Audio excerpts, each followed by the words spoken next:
বদরুজ্জামান ভাই এগিয়ে যাচ্ছেন এবং এবং তিনি হাড়ির দিকে এগিয়ে যাচ্ছেন। আমরা চেষ্টা করব সবাই বদরুজ্জামান ভাই যাতে হাড়িটা ভাঙতে পারেন। রায়হান ভাইরা ছিল, এইটা তো হাড়ি ভাঙার চেয়েও মজা হচ্ছে।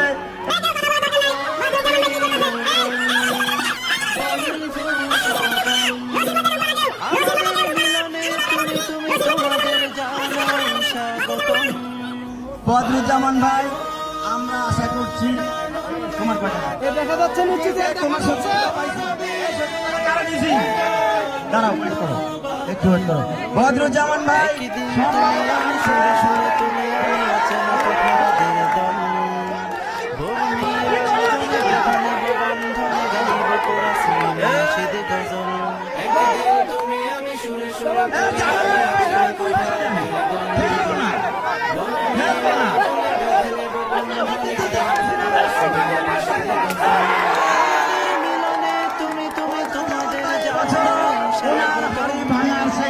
চ্যাম্পিয়ন আমরা